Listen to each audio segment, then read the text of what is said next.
On August 6, 1963, in Van Nuys, California, Kevin David Mitnick was born into a world on the cusp of a technological revolution. The same year, President John F. Kennedy was assassinated and Martin Luther King Jr. delivered his "I Have a Dream" speech.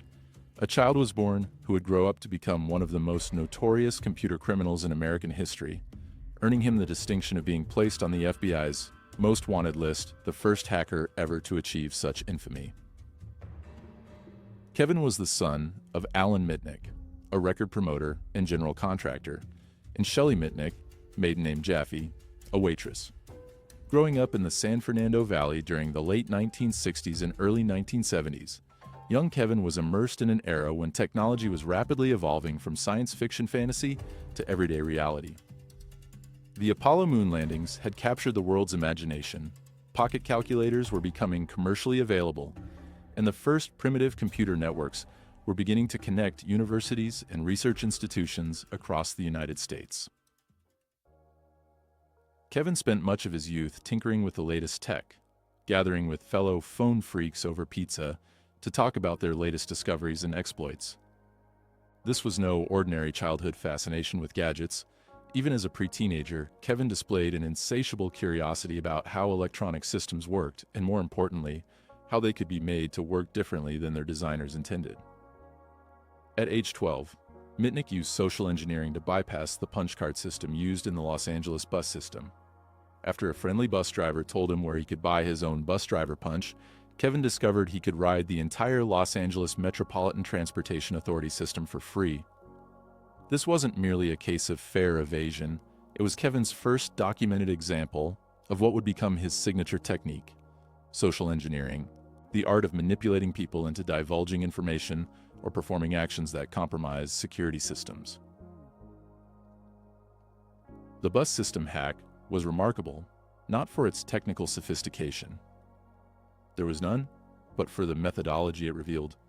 Rather than trying to break or circumvent the punch card system through technical means, Kevin had simply talked to the right person and obtained the tools he needed through human interaction. He had identified the weakest link in the security chain, the human element. This approach would become the cornerstone of his criminal methodology for the next 3 decades.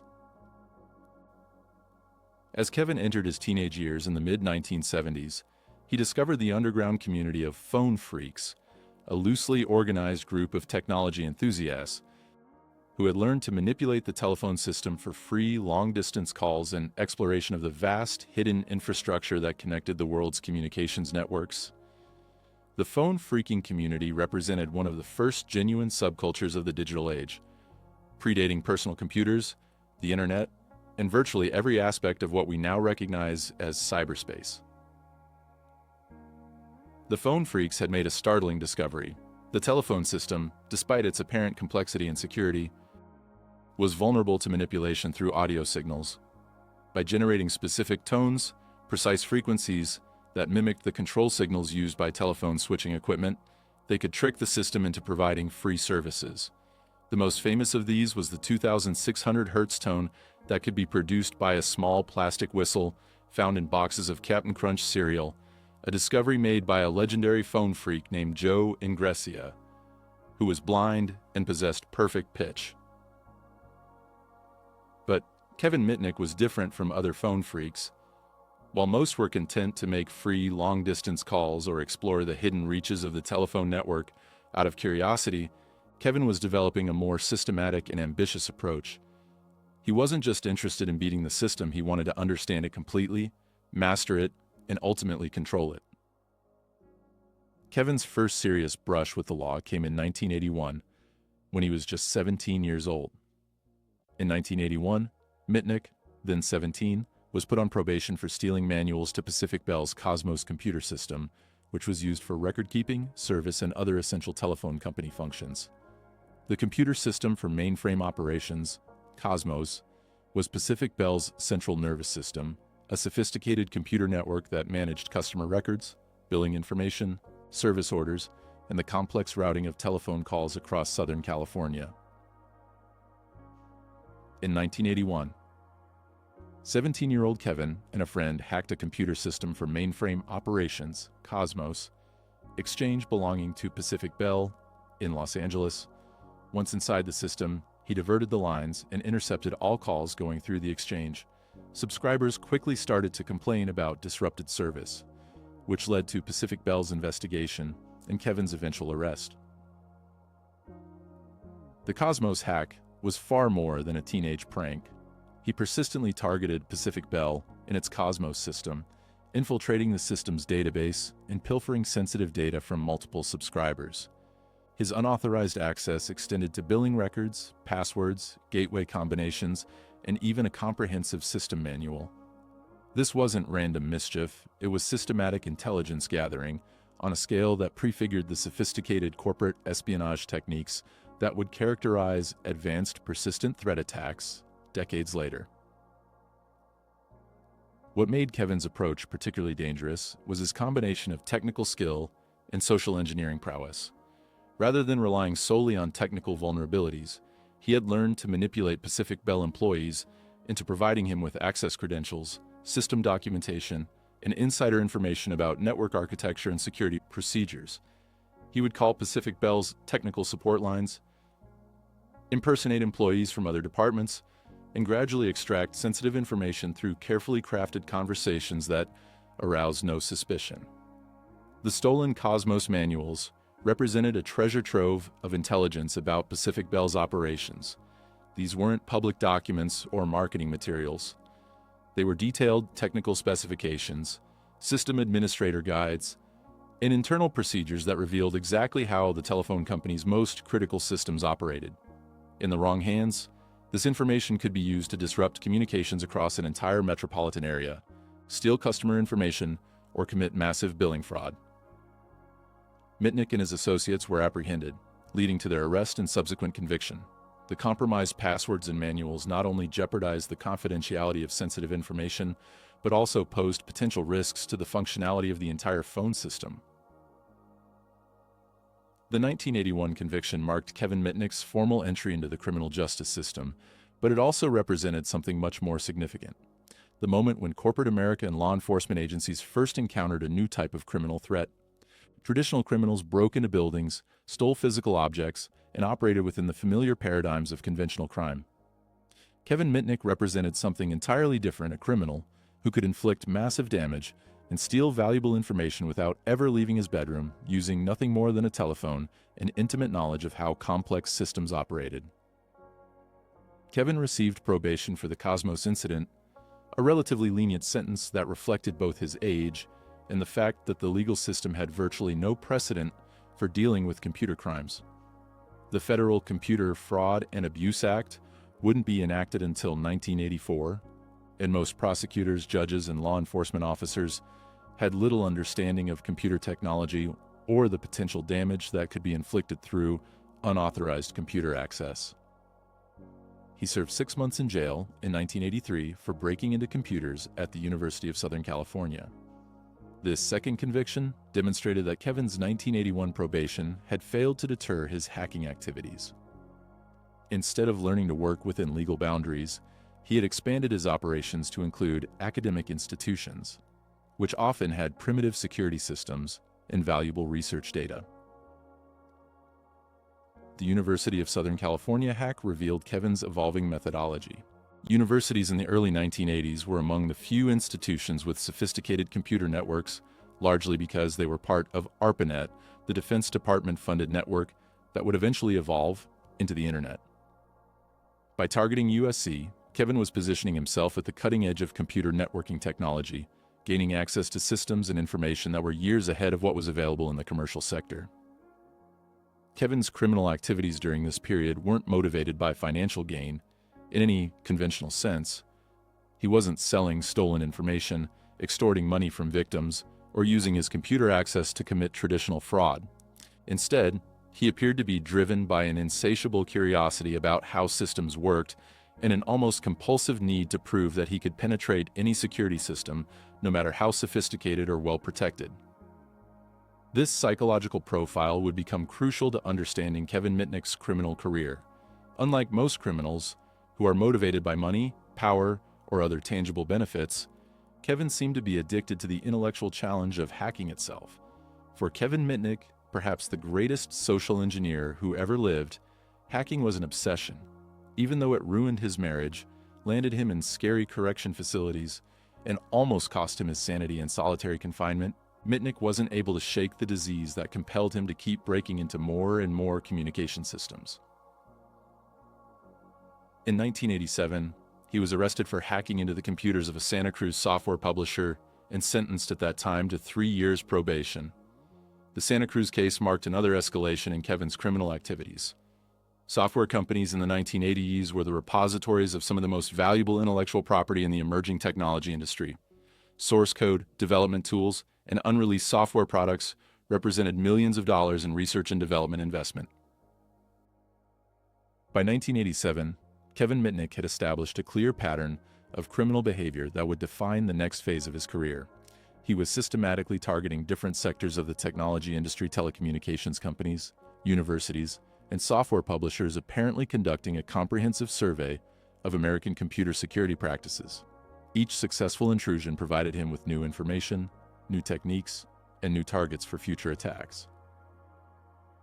In 1988, Mitnick was arrested again, marking his fourth encounter with law enforcement in 7 years. He got arrested for the first time in 1988 and was sentenced to 12 months, which was further followed by 3 years of supervised release. This sentence represented a significant escalation in the legal system's response to Kevin's activities. A full year in jail, followed by 3 years of supervised release, indicated that prosecutors and judges were beginning to understand the serious nature of computer crimes and their potential for widespread damage. The 1988 conviction was particularly significant because it occurred during a period when the federal government was developing new legal frameworks for dealing with computer crimes. The Computer Fraud and Abuse Act had been enacted in 1984 and amended in 1986, providing prosecutors with more powerful tools for pursuing computer criminals. Kevin Mitnick was becoming a test case for these new laws, and his treatment by the legal system would establish precedents for how computer crimes would be prosecuted in the future. Just before he got the supervised release, Kevin broke into the system of the Pacific Bell. When an arrest warrant was issued against Kevin, he became a fugitive, marking the beginning of what would become one of the most famous manhunts in the history of computer crime. The decision to hack Pacific Bell's systems while under supervised release demonstrated either extraordinary recklessness or an addiction to hacking so powerful that Kevin couldn't control his behavior even when facing severe legal consequences. The Pacific Bell intrusion that triggered Kevin's flight from law enforcement wasn't a casual hack or a momentary lapse in judgment. It represented a direct challenge to the authority of both the legal system and the telecommunications industry. Kevin had already been convicted multiple times for hacking Pacific Bell systems, had served jail time, and was under active supervision by federal probation officers. To hack the same company again under these circumstances was tantamount to declaring war on the system itself. Pacific Bell's response to this latest intrusion was swift and decisive. Rather than treating it as a routine security incident, the company worked closely with federal law enforcement agencies to develop a comprehensive case against Kevin Mitnick. The telecommunications industry had finally recognized that Kevin represented an existential threat to the security and reliability of critical infrastructure systems that millions of Americans depended on every day. When the arrest warrant was issued, Kevin made a decision that would transform him from a repeat offender into a legendary figure in hacker culture. He disappeared. Rather than surrendering to authorities or attempting to negotiate a plea bargain, Kevin Mitnick went underground, beginning a fugitive period that would last for more than 2 years and establish him as the most wanted computer criminal in American history. The manhunt for Kevin Mitnick would soon involve multiple federal agencies, consume enormous resources, and capture the imagination of the American public. But more importantly, it would force law enforcement agencies to fundamentally rethink their approach to investigating and prosecuting computer crimes. The FBI, Secret Service, and other federal agencies would discover that traditional investigative techniques were inadequate for tracking a criminal who could operate anywhere in the world through computer networks and who understood their own communications and surveillance systems better than they did. Kevin Mitnick's transformation from teenage phone freak to federal fugitive had taken less than a decade, but it represented a journey that paralleled the evolution of American technology itself. As computers became more powerful, networks became more pervasive, and digital information became more valuable, the potential for computer crimes grew exponentially.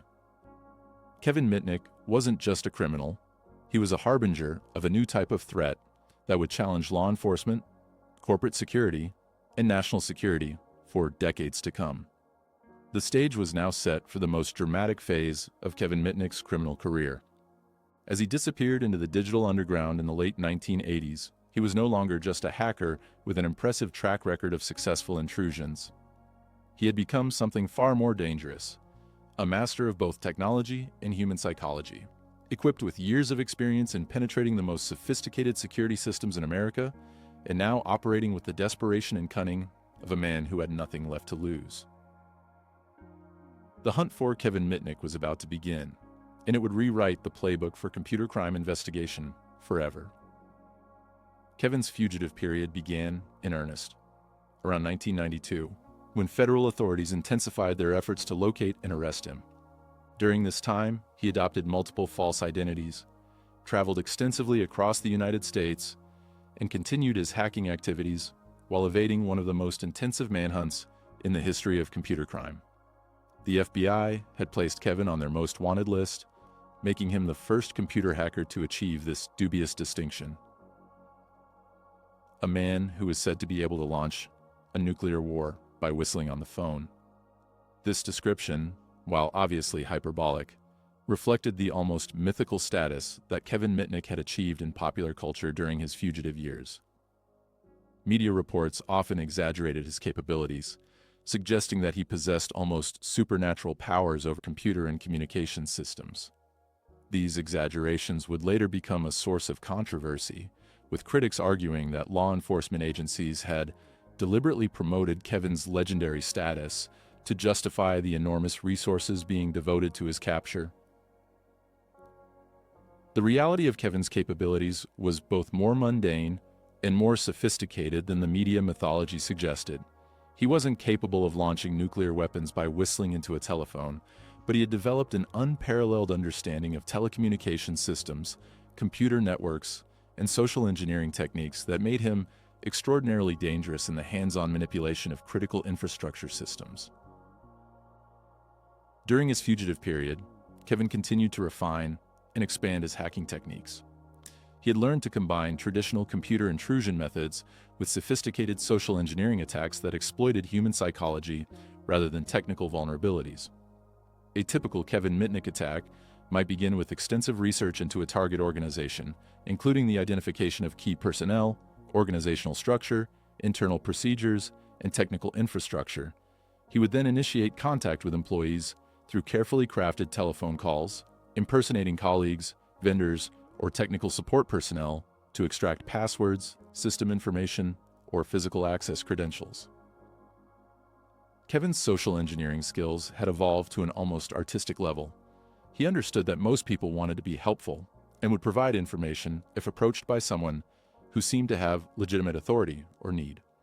He could adopt different personas depending on the situation. Harried system administrator dealing with an emergency.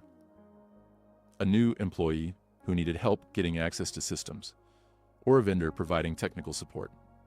His knowledge of technical terminology and internal procedures was so comprehensive that even experienced IT professionals rarely suspected they were being manipulated. The technical aspects of Kevin's hacking methodology were equally sophisticated. He had mastered the art of war dealing, using computers to automatically dial thousands of telephone numbers in search of modems connected to computer systems. Once he identified a modem connection, he would attempt to penetrate the associated computer system using a combination of technical attacks and social engineering techniques. He maintained extensive databases of passwords, user accounts, system vulnerabilities, and network configurations that he had collected from previous intrusions. Kevin's approach to maintaining persistent access to compromised systems was particularly advanced for the early 1990s. Rather than simply penetrating a system and extracting information immediately, He would install hidden backdoors and monitoring software that allowed him to maintain long-term access without detection. He could observe legitimate users, capture their passwords and activities, and gradually expand his access throughout an organization's entire computer infrastructure.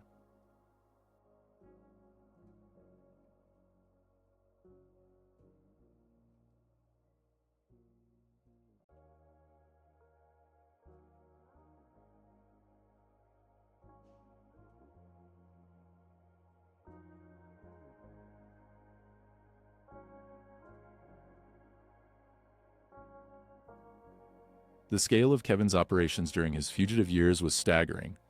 Federal investigators later determined that he had penetrated computer systems belonging to dozens of major corporations, including Motorola, Nokia, Sun Microsystems, and Novell. He had stolen source code for operating systems and applications worth millions of dollars, obtained customer databases containing sensitive personal information, and accessed internal communications and strategic planning documents that could have been used for industrial espionage or corporate sabotage. Perhaps most concerning to law enforcement agencies was Kevin's demonstrated ability to penetrate telecommunications and law enforcement systems. He had gained unauthorized access to systems used by telephone companies to manage their networks, potentially giving him the ability to monitor or disrupt communications across entire metropolitan areas. He had also penetrated computer systems used by federal agencies, raising concerns about his ability to access classified information or interfere with ongoing criminal investigations. The FBI's investigation of Kevin Mitnick had grown into one of the largest and most complex computer crime investigations in the agency's history. Special agents were working with technical experts from the National Security Agency, telecommunications companies, and computer security firms to develop new techniques for tracking computer criminals and gathering digital evidence. The investigation was complicated by Kevin's sophisticated understanding of law enforcement techniques and his ability to monitor and evade surveillance through his access to various communication systems. Federal investigators faced a fundamental challenge that would become increasingly common in computer crime cases. Their target was more technically sophisticated than they were. Kevin understood computer networks, telecommunications systems, and digital forensics better than most of the agents who were hunting him. He could monitor their communications, anticipate their investigative techniques, and stay several steps ahead of their efforts to locate him. The breakthrough in the case came through an unlikely source. Another hacker named Tsutomu Shimomura, a computational physicist and computer security expert at the San Diego Supercomputer Center.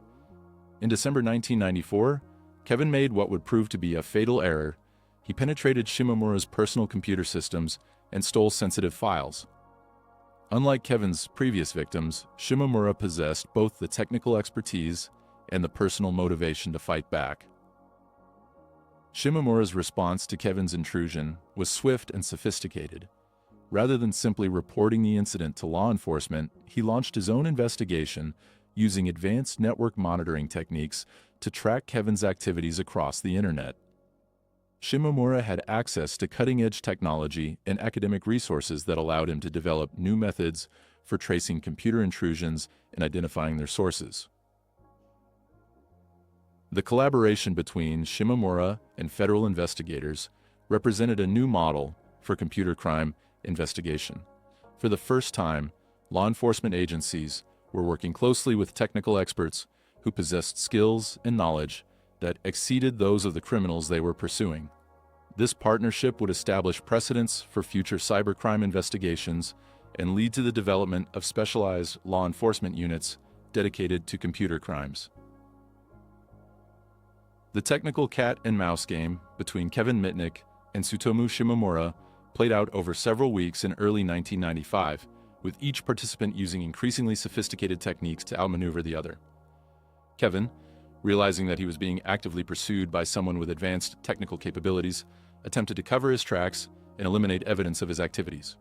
Shimomura, working with FBI agents and telecommunications company technicians, gradually narrowed down Kevin's location using a combination of network traffic analysis, cellular telephone monitoring, and traditional investigative techniques.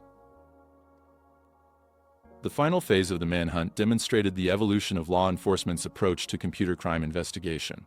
Rather than relying solely on traditional investigative methods, Federal agents were now using advanced technical surveillance, digital forensics, and network analysis techniques that would have been unimaginable just a few years earlier. The investigation had become a showcase for the emerging field of cybercrime investigation, with techniques and technologies that would influence law enforcement practices for decades to come.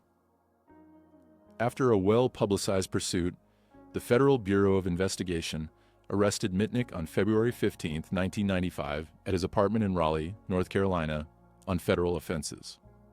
The arrest marked the end of one of the most intensive manhunts in the history of computer crime, but it also marked the beginning of a new phase in Kevin Mitnick's story, his journey through the federal criminal justice system and his eventual transformation from notorious criminal to respected security consultant. The arrest scene in Raleigh was carefully orchestrated to ensure that Kevin couldn't destroy evidence or escape through electronic means. Federal agents had learned from previous cases that computer criminals could remotely delete files, send warning messages to accomplices, or trigger automated systems that would cover their tracks. Kevin's apartment was secured immediately, and his computer equipment was seized using specialized procedures designed to preserve digital evidence. The media coverage of Kevin's arrest was extensive and often sensational.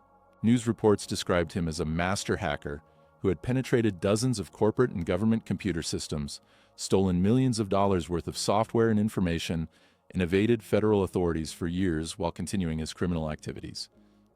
The arrest was portrayed as a major victory for law enforcement agencies that had struggled to adapt their traditional investigative techniques to the emerging threat of computer crime. The conditions of Kevin's incarceration immediately became a source of controversy that would persist throughout his imprisonment and trial. Mitnick served 5 years in prison, 4.5 years pre-trial, and 8 months in solitary confinement, because, according to Mitnick, law enforcement officials convinced a judge that he had the ability to start a nuclear war by whistling into a payphone. This extraordinary claim reflected the almost mythical status that Kevin had achieved in the minds of law enforcement officials and federal prosecutors. Federal authorities were so concerned about his capabilities that when he was incarcerated again in 1995, Mitnick told CNN he was held in solitary confinement for a time out of concern that even proximity to a telephone could allow him to continue hacking. The decision to place Kevin in solitary confinement was unprecedented in the history of computer crime prosecution. Never before had a defendant been considered so dangerous that mere access to a telephone was viewed as a security threat requiring the most extreme form of incarceration available in the federal prison system. The solitary confinement conditions were severe and psychologically damaging. For Kevin Mitnick, perhaps the greatest social engineer who ever lived, hacking was an obsession. Even though it ruined his marriage, landed him in scary correction facilities, and almost cost him his sanity in solitary confinement, Mitnick wasn't able to shake the disease that compelled him to keep breaking into more and more communication systems. The extended isolation, combined with the denial of basic human contact and mental stimulation, represented a form of punishment that many civil rights advocates argued was disproportionate to the nature of Kevin's crimes. The legal justification for Kevin's extraordinary treatment was based on government assertions about his capabilities that would later be recognized as greatly exaggerated. The claim that he could start a nuclear war by whistling into a payphone became emblematic of the hysteria and misinformation that surrounded his case. Federal prosecutors and law enforcement officials had created a narrative that portrayed Kevin not as a skilled but ultimately conventional computer criminal, but as a uniquely dangerous individual who possessed almost supernatural powers over electronic systems. In addition to the solitary confinement controversy, a number of media outlets reported on the unavailability of kosher meals at the prison where he was incarcerated.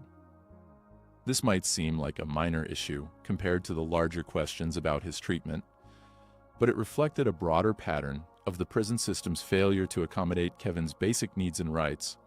The denial of kosher meals to a Jewish prisoner was not only a violation of religious freedom, but also an indication of the punitive attitude that characterized every aspect of his incarceration.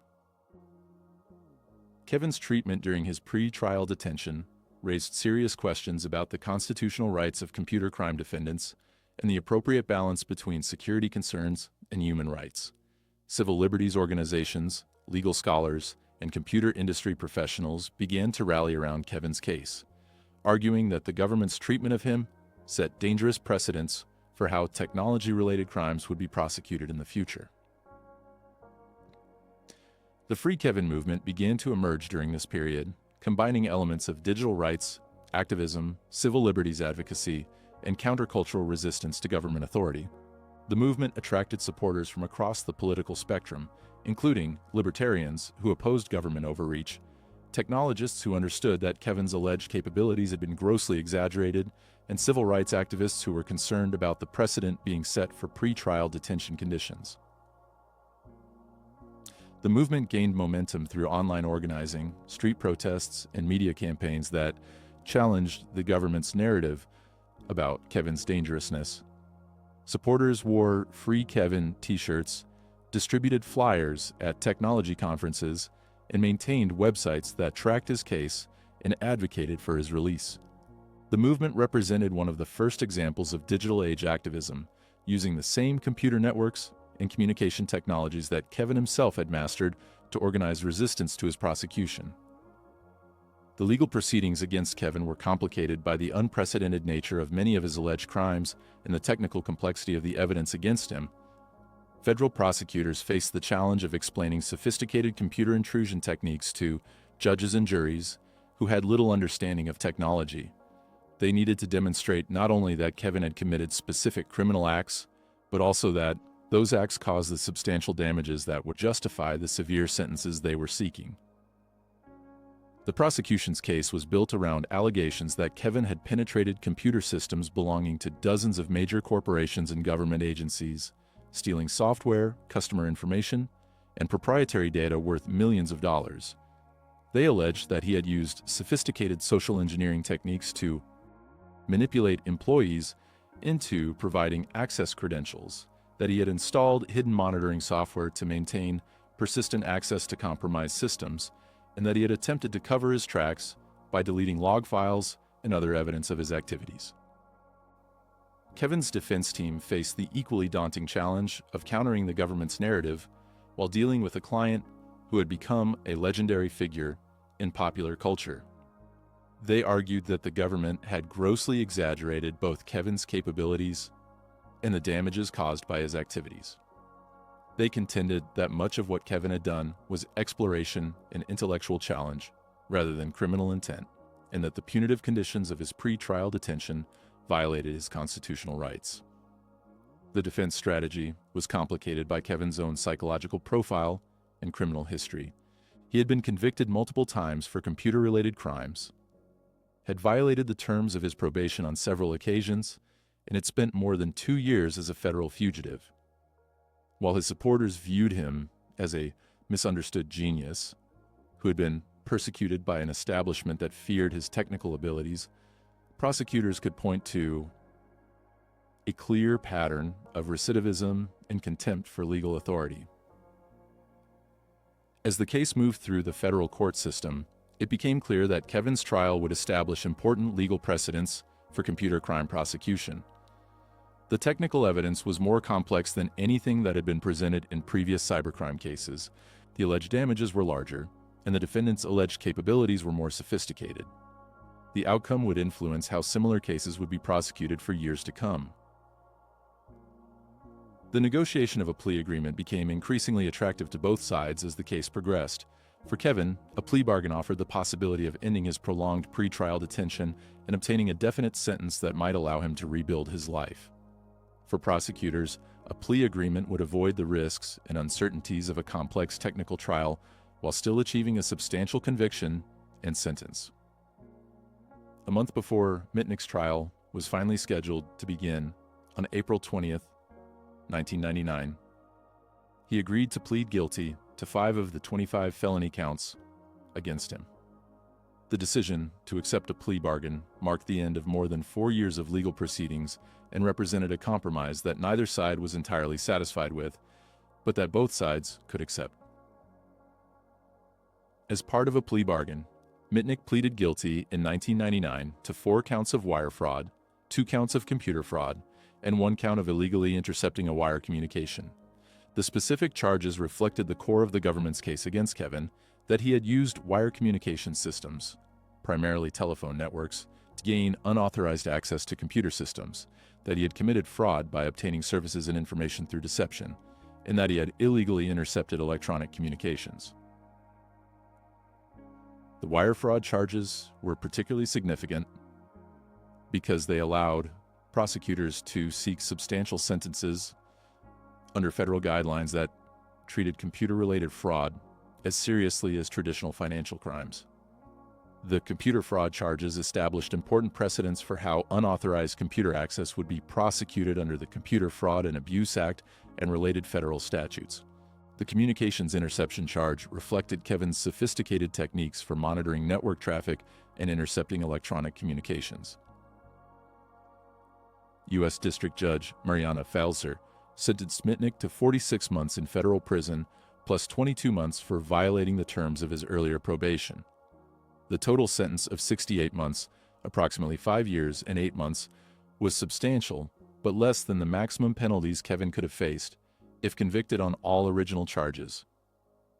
The sentence reflected both the seriousness of his crimes and the mitigating factors associated with his cooperation and acceptance of responsibility.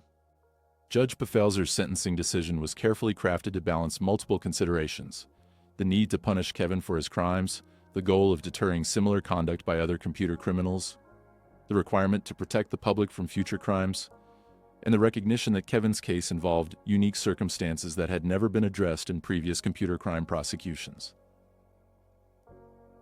The sentencing hearing included extensive testimony about the scope and impact of Kevin's criminal activities. Corporate victims testified about the costs of investigating and remedying security breaches, the theft of proprietary information, and the loss of competitive advantage caused by the exposure of confidential data. Law enforcement officials described the extraordinary resources that had been devoted to Kevin's investigation and capture, including the development of new investigative techniques and the collaboration with private sector technical experts. Kevin's supporters and family members testified about his character, his potential for rehabilitation, and the harsh conditions he had endured during his pre-trial detention. They argued that he had already been punished severely through his prolonged incarceration and that additional prison time would serve no useful purpose. They emphasized his technical skills and suggested that he could make valuable contributions to computer security if given the opportunity to rehabilitate himself. The sentencing also included detailed discussion of the terms of Kevin's post-release supervision. Most significant, the terms of Mitnick's 3-year probation prohibited him from having any contact with internet access, computers, software, or cellular telephones. He was also prohibited from working as a computer consultant. These restrictions were unprecedented in their scope and severity, essentially banning Kevin from participating in the digital economy that had become central to American life by the late 1990s. The technology ban reflected the government's continued concern about Kevin's potential for recidivism and their belief that his access to computer systems posed an inherent public safety risk. However, the restrictions also raised serious questions about the constitutionality of such sweeping limitations on an individual's ability to earn a living and participate in modern society. By 1999, computers and internet access had become essential tools for most forms of employment, education, and social interaction. Mitnick and his lawyers protested that this would deny him the opportunity to earn a legitimate living using his technical skills and knowledge. They argued that the technology ban was disproportionate to the risk he posed, and that it would make successful reintegration into society virtually impossible. The restrictions seemed designed not just to prevent future crimes, but to permanently exclude Kevin from the technology industry where his skills and experience could be most valuable. The plea agreement and sentencing marked the end of the criminal justice phase of Kevin Mitnick's story, but it also marked the beginning of his transformation from notorious criminal to respected security expert. The 5 years he spent in prison provided him with time to reflect on his criminal career, to understand the impact of his actions on victims and their organizations, and to develop plans for rebuilding his life within legal boundaries. Kevin's time in prison was marked by continued advocacy efforts from the Free Kevin movement, ongoing legal challenges to the conditions of his confinement, and gradual recognition that the government's characterization of his dangerousness had been greatly exaggerated.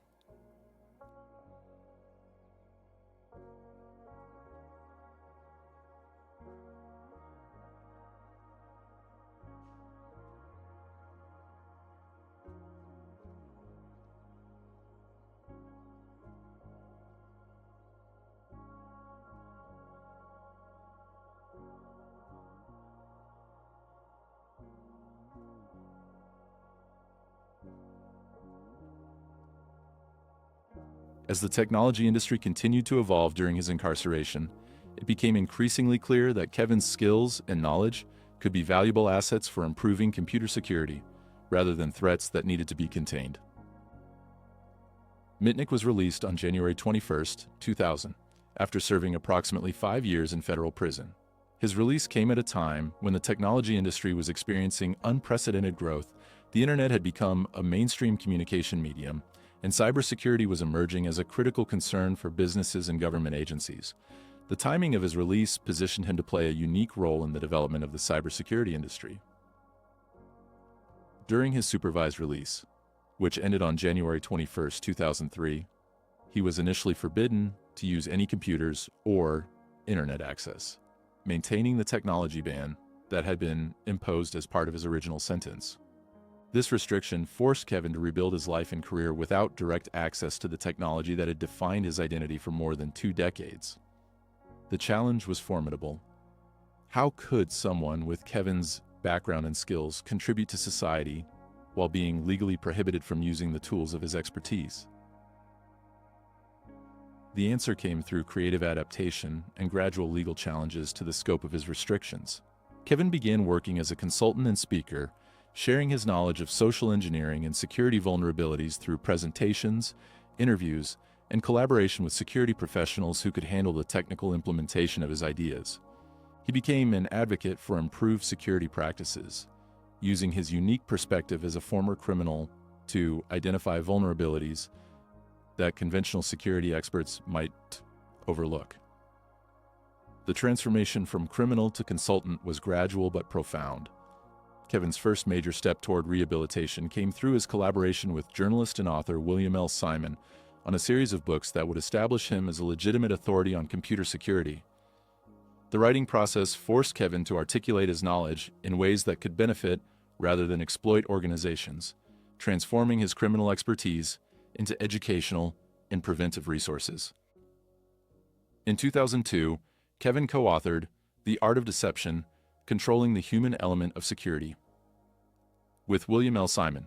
The book represented a watershed moment in Kevin's rehabilitation and in the broader cybersecurity industry's understanding of social engineering threats. For the first time, an authoritative source was providing detailed analysis of the human psychological factors that made organizations vulnerable to manipulation and deception. The Art of Deception was groundbreaking in its approach to cybersecurity education. Rather than focusing primarily on technical vulnerabilities and defensive measures, the book examined the human behaviors and institutional cultures that enabled social engineering attacks. Kevin drew on his extensive criminal experience to provide realistic scenarios and case studies that demonstrated how attackers could exploit trust, authority, helpfulness, and other positive human characteristics for malicious purposes.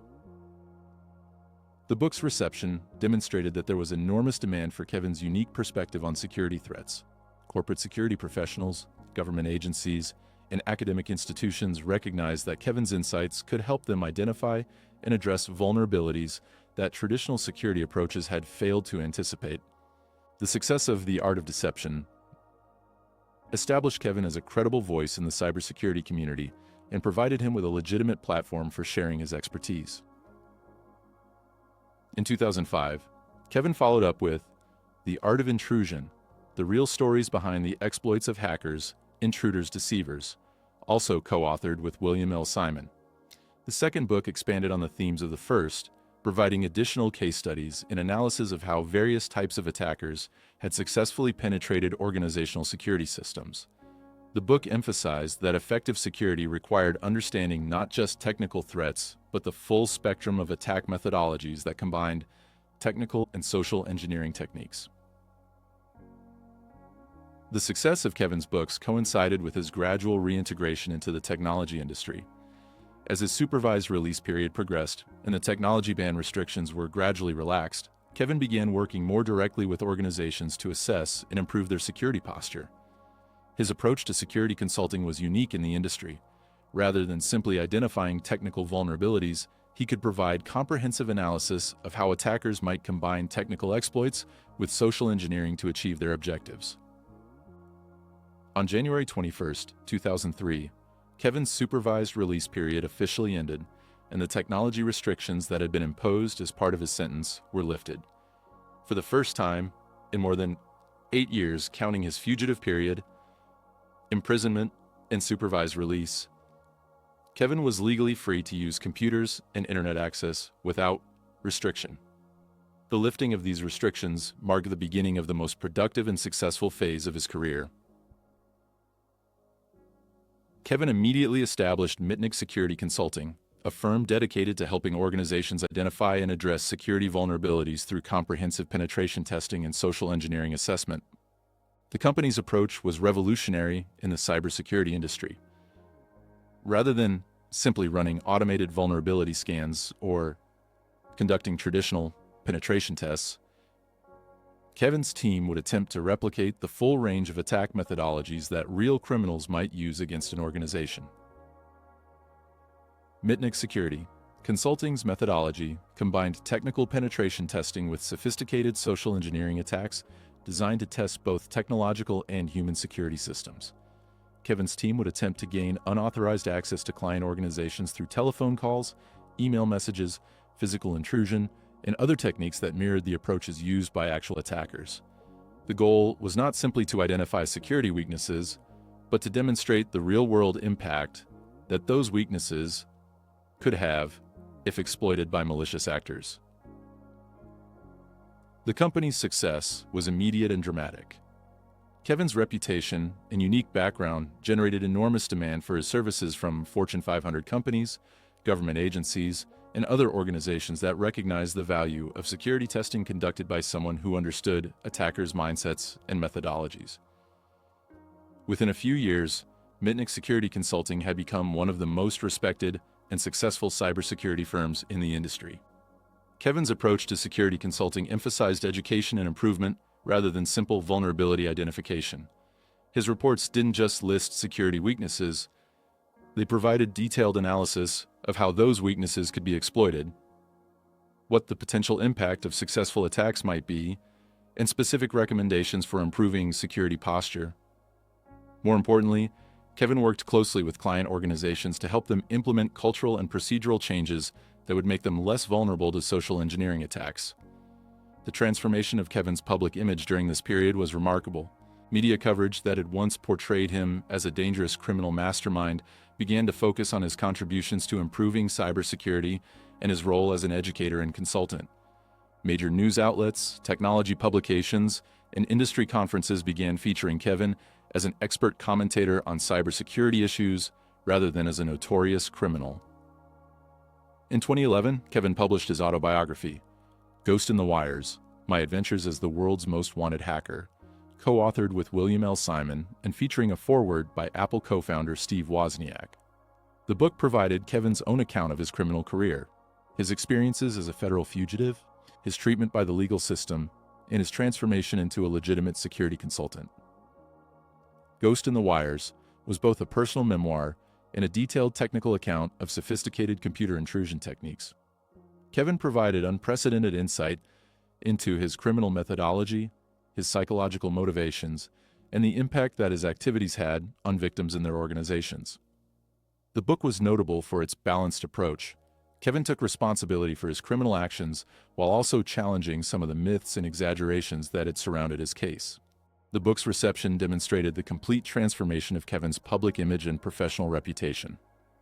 Rather than being viewed as a dangerous criminal who should be avoided or condemned, Kevin was now recognized as a valuable source of insight into cybersecurity threats and an important contributor to improving organizational security practices.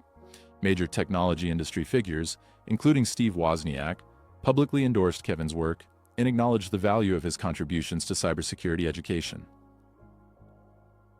Kevin's speaking career flourished alongside his consulting business and writing activities.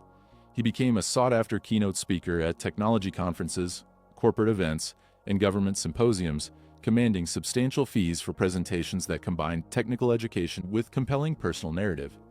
His presentations typically focused on social engineering techniques, organizational security culture, and the psychology of both attackers and defenders in cybersecurity contexts. The demand for Kevin's speaking services reflected broader changes in how the cybersecurity industry approached threat assessment and defense planning. Organizations were beginning to recognize that effective security required understanding not just technical threats, but the human factors that enabled successful attacks. Kevin's unique background and perspective made him an ideal educator for security professionals who needed to understand how attackers thought and operated. In 2011, Kevin joined KnowBe4, a security awareness training company, as Chief Hacking Officer. KnowBe4 specialized in helping organizations educate their employees about cybersecurity threats and social engineering techniques, making Kevin's expertise particularly valuable. His role at KnowBe4 allowed him to scale his educational impact beyond individual consulting engagements and speaking appearances to reach millions of employees at organizations around the world. Kevin's work at KnowBe4 focused on developing realistic training scenarios that would help employees recognize and respond appropriately to social engineering attacks. Drawing on his extensive criminal experience, Kevin could create training materials that accurately reflected the techniques and approaches that real attackers use to manipulate their targets. The training programs were designed not just to educate employees about threats, but to actually change their behavior in ways that would make them less vulnerable to manipulation.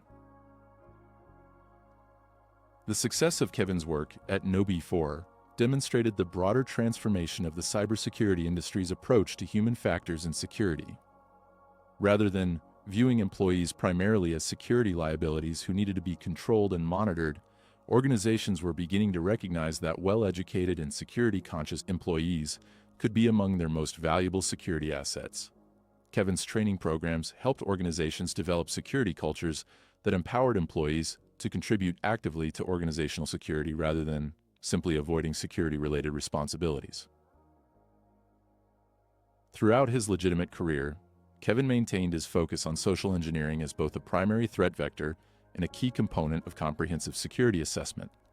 He argued consistently that technical security measures were insufficient if organizations failed to address the human factors that enabled social engineering attacks. His consulting methodology always included assessment of organizational culture, employee awareness, and procedural vulnerabilities that could be exploited through manipulation and deception. Kevin's approach to security consulting was distinguished by its emphasis on realistic attack simulation rather than theoretical vulnerability assessment. His team would actually attempt to penetrate client organizations using the same techniques that malicious attackers would employ, providing clients with concrete evidence of their security weaknesses and clear demonstrations of the potential impact of successful attacks. This approach was more expensive and time-consuming than traditional security assessment methods, but it provided much more accurate and actionable information about actual security posture. The effectiveness of Kevin's security consulting approach was demonstrated through consistently successful penetration tests across a wide range of industries and organizational types. His team maintained what they claimed was a 100% success rate in social engineering penetration tests, meaning that they were able to gain unauthorized access to every organization they tested through some combination of technical exploitation and human manipulation. This track record established Kevin as one of the most effective security consultants in the industry and validated his arguments about the importance of comprehensive security assessment. Kevin's later career was marked by increasing recognition from both the cybersecurity industry and broader technology community. He received numerous awards and honors for his contributions to cybersecurity education and his role in improving organizational security practices. Industry publications regularly featured him in lists of the most influential cybersecurity professionals, and his opinions on security threats and defensive strategies were widely cited by media outlets and policymakers. The transformation of Kevin Mitnick from notorious criminal to respected industry leader represented one of the most remarkable rehabilitation stories in the history of technology. His success demonstrated that even individuals with serious criminal backgrounds could make valuable contributions to society if given appropriate opportunities for redemption, and if they were willing to take responsibility for their past actions while working to make positive contributions to their communities. Kevin's impact on the cybersecurity industry extended far beyond his individual consulting work and educational activities. His career helped establish social engineering as a recognized and serious threat vector that required systematic attention from security professionals. His methodology for comprehensive security assessment influenced how organizations approached penetration testing and vulnerability assessment, His educational materials and training programs helped millions of employees develop better security awareness and more effective defensive behaviors. Perhaps most importantly, Kevin's career demonstrated that cybersecurity required a different approach from traditional security disciplines. His success showed that effective defense against cyber threats required understanding not just technology, but psychology, sociology, and organizational behavior.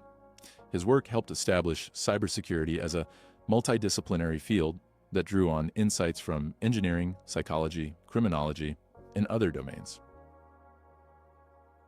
On July 16, 2023, Kevin David Mitnick passed away at the age of 59 after a valiant battle with pancreatic cancer. He died peacefully at a hospital in Pittsburgh, Pennsylvania, surrounded by his loved ones. At the time of his death, he was survived by his beloved wife, Kimberly Mitnick, who was pregnant with their first child. Kevin's death marked the end of an extraordinary life that had spanned the entire evolution of the computer age, from the early days of phone phreaking in the 1970s to the sophisticated cybersecurity industry of the 21st century. The news of Kevin's death prompted an outpouring of tributes from across the cybersecurity industry and technology community.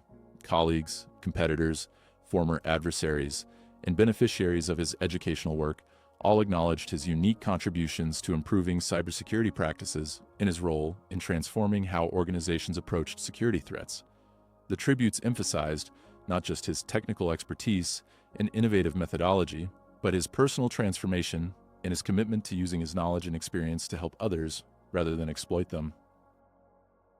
Stu Stauerman, CEO of KnowBe4, praised Kevin's contributions to the company and to the broader cybersecurity industry in a statement following his death. Stauerman emphasized Kevin's role in helping millions of employees develop better security awareness and his impact on organizational security cultures around the world. The statement noted that Kevin's work at KnowBe4 had helped prevent countless successful social engineering attacks and had made organizations significantly more resilient against human-targeted cyber threats. Kevin's legacy in the cybersecurity industry is multifaceted and enduring. His technical contributions include pioneering work in social engineering assessment, comprehensive penetration testing methodology, and security awareness training. His educational contributions include influential books, training materials, and speaking presentations that have educated millions of people about cybersecurity threats and defensive techniques. His cultural contributions include helping to establish cybersecurity as a legitimate and important professional discipline and demonstrating that individuals with criminal backgrounds could contribute positively to society through rehabilitation and service.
The continued success of Mitnick Security and KnowBe4 following Kevin's death demonstrates the lasting impact of his work and methodology. The global ghost team at Mitnick Security continues to maintain their claimed 100% success rate in social engineering penetration testing using the techniques and approaches that Kevin developed over his decades of experience. KnowBe4 continues to provide security awareness training to organizations around the world using educational materials and training scenarios that Kevin helped develop. Kevin Mitnick's life story serves as both a cautionary tale about the potential for technology to be used for harmful purposes and an inspiring example of personal transformation and redemption. His criminal career demonstrated the serious threats that skilled and motivated attackers could pose to organizations and individuals who failed to take cybersecurity seriously. His legitimate career demonstrated that those same skills and insights could be channeled toward protective and educational purposes that benefited society rather than harming it. The evolution of Kevin's public image from notorious criminal to respected expert reflects broader changes in how society understands cybersecurity threats and the people who possess specialized knowledge about those threats. His story helped establish the concept that former criminals could make valuable contributions to security if they were willing to work within legal and ethical boundaries, and if organizations were willing to recognize and utilize their unique perspectives and expertise. Kevin Mitnick's impact on the FBI and law enforcement approaches to cybercrime investigation was profound and lasting. The techniques developed during the investigation of his case established precedents for digital forensics, network traffic analysis, and interagency cooperation that continue to influence cybercrime investigations today. The legal frameworks developed for his prosecution helped establish how computer crimes would be charged and prosecuted under federal law. The resources devoted to his case demonstrated the seriousness with which law enforcement agencies had begun to treat cybercrime threats. The manhunt for Kevin Mitnick forced the FBI to develop new capabilities and expertise that transformed how the agency approached technology-related crimes. The investigation required collaboration with private sector technical experts, development of specialized surveillance techniques, and creation of new analytical capabilities for processing digital evidence. These innovations established the foundation for modern cybercrime investigation units and helped position the FBI as a leader in law enforcement's response to cyber threats. Kevin's case also influenced how the legal system approached computer crime sentencing and rehabilitation. The controversy surrounding his pre-trial detention conditions and the technology restrictions imposed during his supervised release helped establish precedents for how courts would balance public safety concerns against constitutional rights in cybercrime cases. His successful rehabilitation demonstrated that even serious computer criminals could be effectively reintegrated into society through appropriate supervision and incentives for legitimate career development. The policy implications of Kevin Mitnick's case extended beyond law enforcement and criminal justice to broader questions about cybersecurity regulation, private sector security requirements, and government oversight of critical infrastructure protection. His successful penetration of telecommunications and computer systems belonging to major corporations and government agencies demonstrated the inadequacy of existing security practices and the need for more comprehensive regulatory frameworks for cybersecurity. Kevin's later work as a security consultant and educator helped inform policy discussions about cybersecurity standards, employee training requirements, and organizational responsibility for protecting sensitive information. His insights into social engineering threats influenced regulatory guidance about security awareness training, incident response procedures, and risk assessment methodologies. His expertise was consulted by government agencies developing cybersecurity policies and by industry organizations establishing security standards and best practices. The international dimensions of Kevin's case also influenced how law enforcement agencies approached cross-border cybercrime investigation and international cooperation in cyber law enforcement. His ability to operate across state and national boundaries using computer networks demonstrated the need for enhanced coordination between different jurisdictions and more effective mechanisms for sharing intelligence and evidence in cybercrime cases. Kevin Mitnick's story represents a unique chapter in the history of American cybersecurity, law enforcement, and technology industry development. His criminal career coincided with the emergence of computer networks as critical infrastructure for business, government, and personal communication. His prosecution helped establish legal and procedural frameworks for addressing cyber threats. His rehabilitation demonstrated the potential for transforming criminal expertise into positive contributions to security and public safety. The lessons from Kevin's life and career continue to be relevant as cybersecurity threats evolve and as society grapples with the challenges of protecting digital systems and information. His emphasis on social engineering as a primary attack vector remains accurate and important as attackers continue to exploit human psychology and organizational culture to achieve their objectives. His methodology for comprehensive security assessment continues to influence how organizations approach penetration testing and risk evaluation.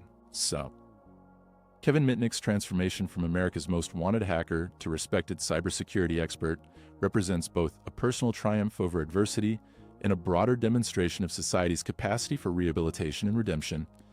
His story shows that even individuals who have caused significant harm through their actions can make positive contributions if they are willing to take responsibility for their past behavior and commit themselves to constructive purposes. The cybersecurity industry that Kevin helped establish has grown into a multi-billion-dollar global enterprise that employs millions of people and protects critical infrastructure, sensitive information, and economic systems around the world. His contributions to this industry's development, both through his criminal activities that demonstrated the seriousness of cyber threats and through his later work as a consultant and educator, helped shape how organizations and individuals understand and respond to cybersecurity challenges.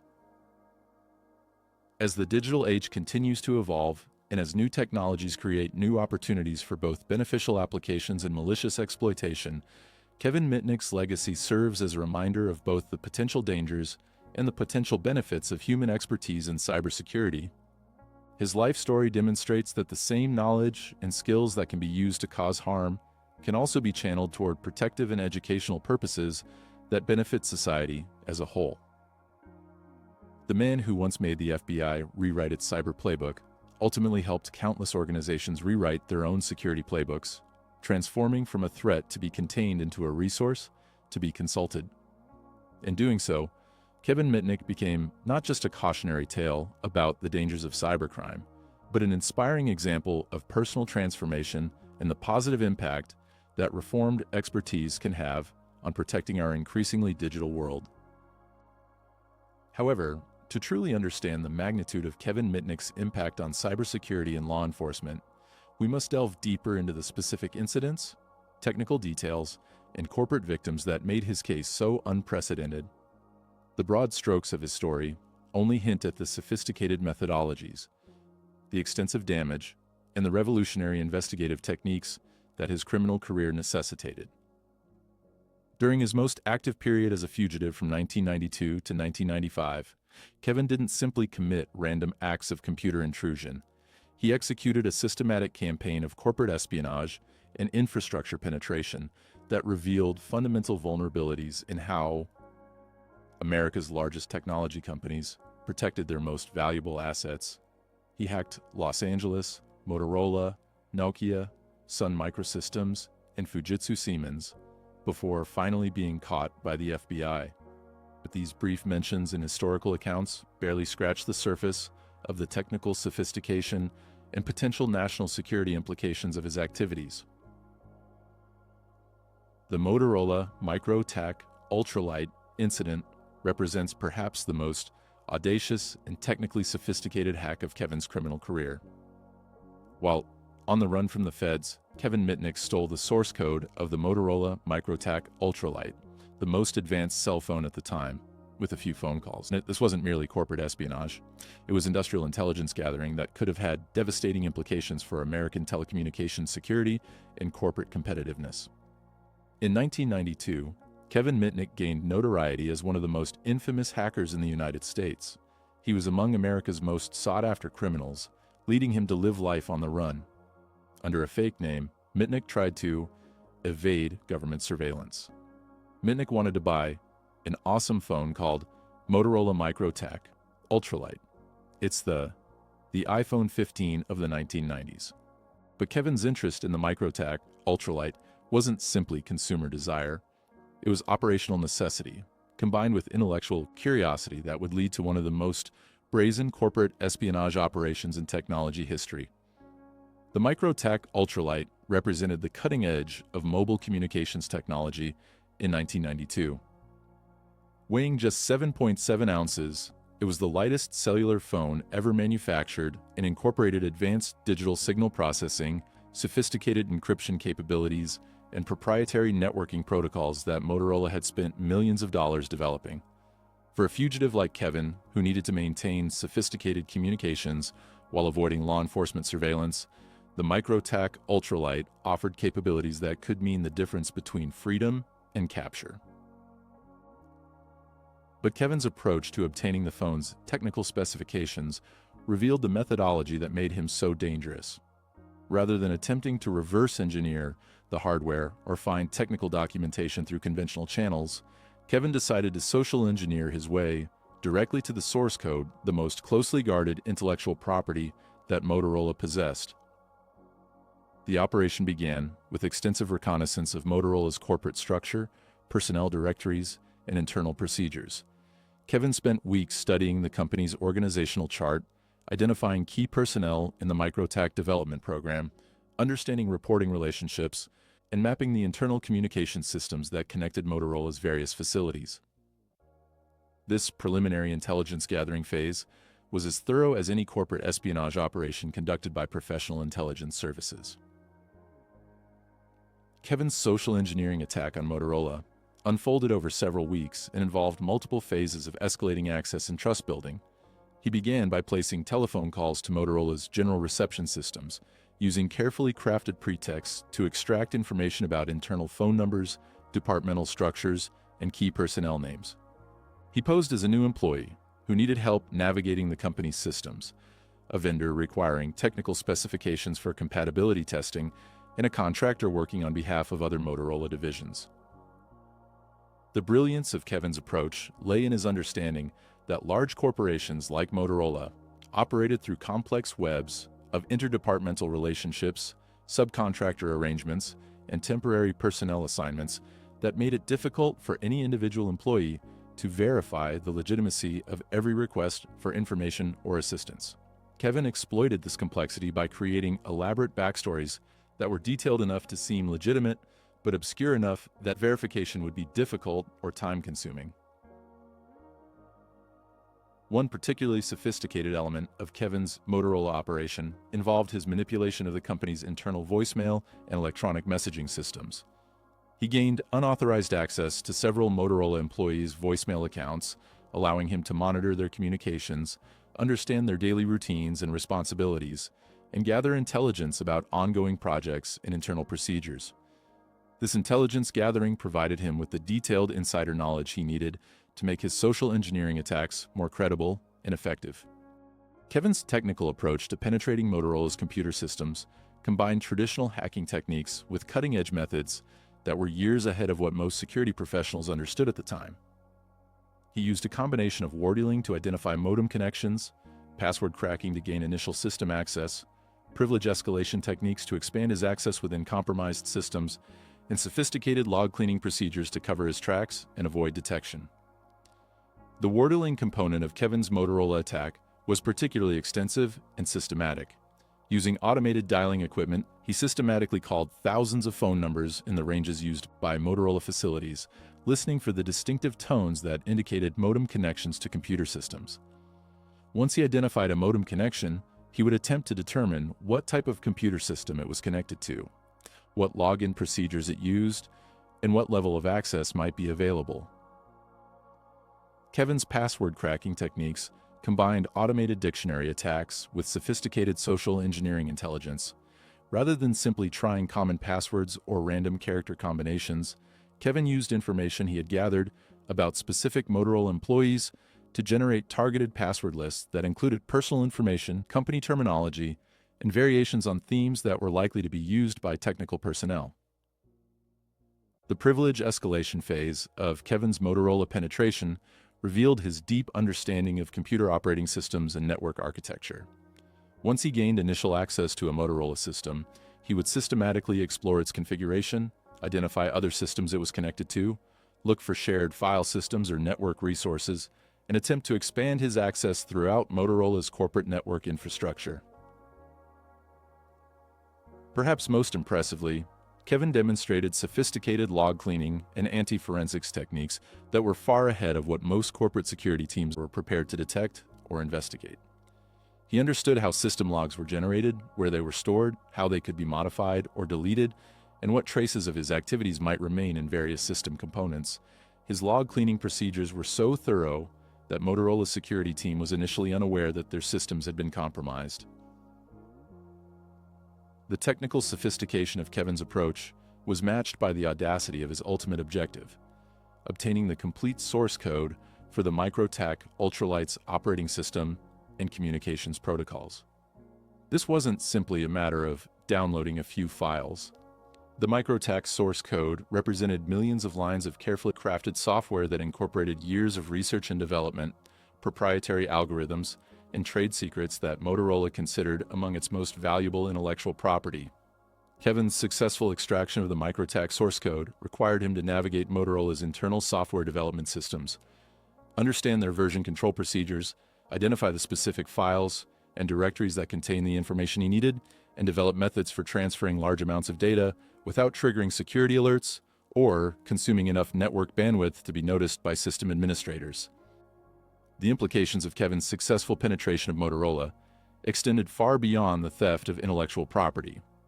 The MicroTAC Ultralight incorporated sophisticated encryption and authentication systems that were used to protect cellular communications from eavesdropping and fraud.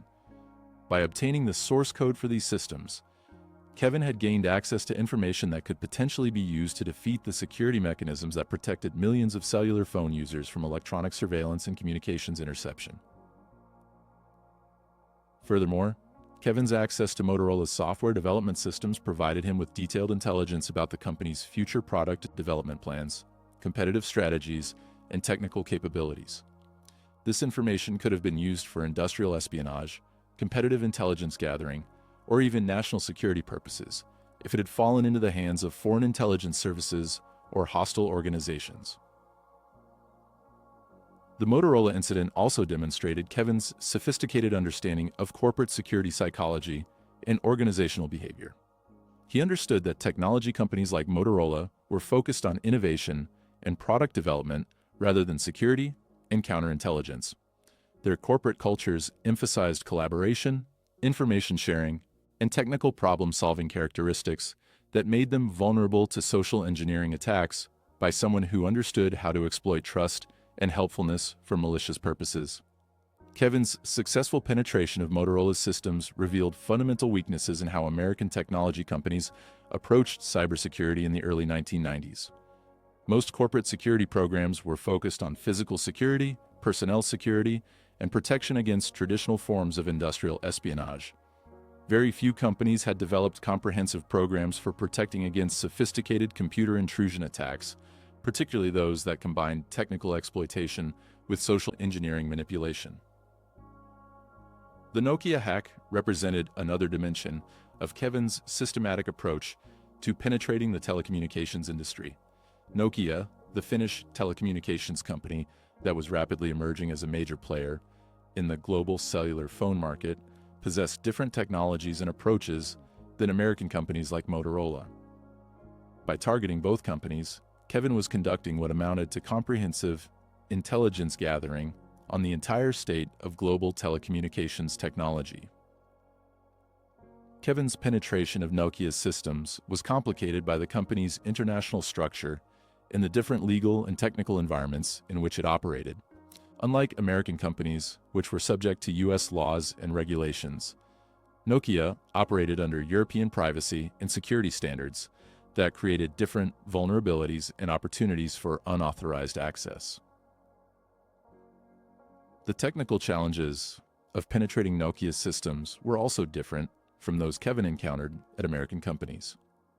Nokia used different computer systems, network architectures, and security procedures that reflected both European technology preferences and the specific requirements of international telecommunications operations.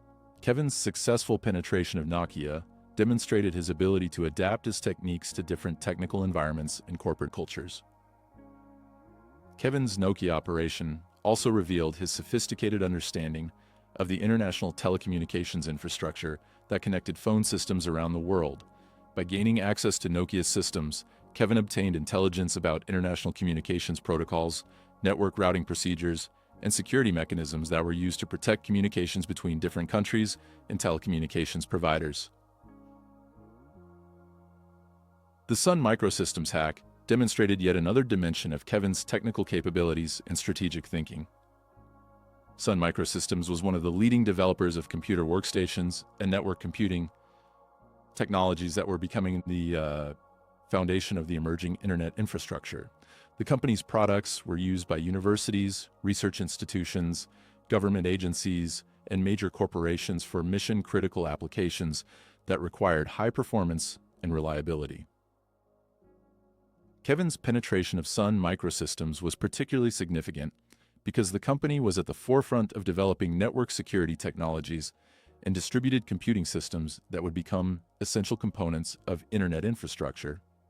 By gaining access to Sun systems, Kevin obtained intelligence about emerging security technologies, network protocols, and system architectures that could be used to attack other organizations or defeat security measures that were being developed to protect against hackers like himself. The technical approach Kevin used to penetrate Sun Microsystems revealed his deep understanding of Unix operating systems and network protocols. Sun systems were based on advanced Unix variants that incorporated sophisticated security mechanisms and network capabilities. Kevin's successful penetration of these systems demonstrated technical skills that were comparable to those of the best legitimate security professionals and system administrators. Kevin's Sun Microsystems operation also provided him with access to cutting-edge research and development projects that could have had national security implications. Sun was involved in developing high-performance computing systems, advanced networking technologies, and security mechanisms that were used by government agencies and defense contractors. The intelligence Kevin gathered from Sun's systems could have been valuable to foreign governments or other hostile organizations interested in American technology capabilities. The Fujitsu Siemens hack rounded out Kevin's systematic penetration of the global telecommunications and computer industry. Fujitsu Siemens represented the collaboration between Japanese and German technology companies, providing Kevin with access to yet another set of technologies and approaches and corporate cultures. This international dimension of Kevin's operations demonstrated that his criminal activities had global implications and could not be addressed through purely domestic law enforcement efforts. Kevin's penetration of Fujitsu Siemens was complicated by the company's joint Japanese-German structure and the different legal and technical environments in which it operated. The company's systems incorporated technologies and approaches from both Japanese and German engineering traditions, creating unique challenges and opportunities for unauthorized access. The successful penetration of Fujitsu Siemens also demonstrated Kevin's ability to operate across cultural and linguistic barriers that would have deterred most other hackers. Understanding the corporate cultures, technical terminology, and operational procedures of international companies required sophisticated intelligence gathering and cultural adaptation skills that went far beyond simple technical hacking capabilities. But perhaps the most significant aspect of Kevin's corporate hacking campaign was not any individual penetration, but the systematic nature of his approach and the comprehensive intelligence picture he was developing about the global technology industry. By simultaneously targeting American, European, and Asian technology companies, Kevin was conducting what amounted to a comprehensive survey of the state of global telecommunications and computer security. The intelligence Kevin gathered from his corporate hacking operations provided him with unparalleled insights into the vulnerabilities, capabilities, and strategic directions of the companies that were building the infrastructure of the emerging digital age. This information could have been used for competitive intelligence, industrial espionage, or even national security purposes if it had been shared with hostile organizations or foreign governments.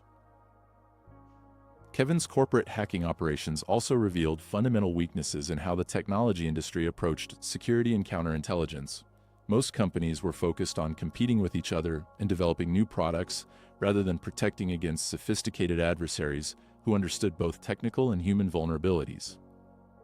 The security measures that existed were generally designed to protect against conventional threats rather than adaptive, intelligent adversaries who could combine technical skills with social engineering capabilities.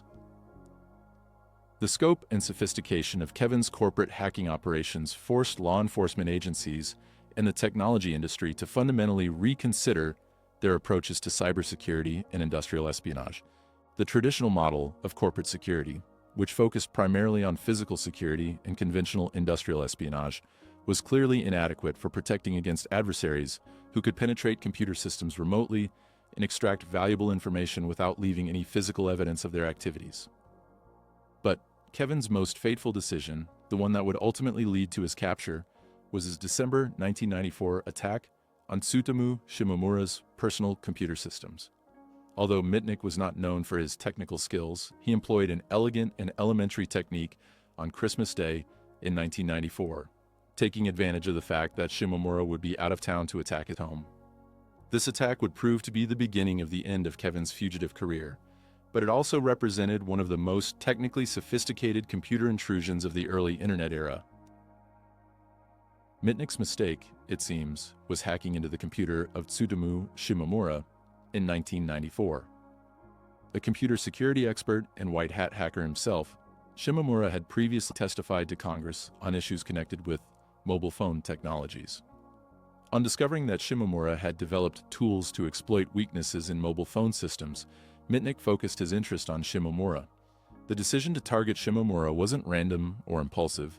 It was a calculated attempt to obtain cutting-edge security research and mobile phone exploitation tools that Kevin believed could enhance his own capabilities in operational security. Tsutomu Shimomura represented a unique target for Kevin's operations. Tsutomu Shimomura, Siakun nu Shimomura Tsutomu, born October 23, 1964, is a Japanese-born physicist and computer security expert, and born in Japan, Shimomura is the son of Osamu Shimomura, winner of the 2008 Nobel Prize in Chemistry. Unlike Kevin's previous corporate targets, Shimomura was an individual researcher with access to cutting-edge security technologies and research that wasn't available through conventional channels. Tsutomu Shimomura, a computational physicist at the San Diego Supercomputer Center, is known for his interest in computer security, in particular, methods of preventing unauthorized computer access. Shimomura's work at the San Diego Supercomputer Center involved developing advanced security mechanisms and intrusion detection systems that were years ahead of what most organizations were using to protect their computer systems. The technical sophistication of Kevin's attack on Shimomura's systems demonstrated capabilities that were far beyond what most security professionals understood at the time. He hacked Shimomura's personal computer using a technique unheard of at the time, IP spoofing, which involves using a bogus IP address to avoid being discovered during an intrusion. IP spoofing was a cutting-edge technique that exploited fundamental vulnerabilities in the TCP/IP protocols that formed the foundation of Internet communications. The Christmas Day timing of Kevin's attack on Shimomura was carefully planned to maximize his chances of success while minimizing the risk of detection. Kevin understood that Shimomura would likely be away from his computer systems during the holiday period, reducing the chances that the intrusion would be detected in real time. The timing also meant that technical support personnel and system administrators at the San Diego Supercomputer Center would be operating with reduced staffing levels, making it less likely that unusual network activity would be noticed or investigated promptly.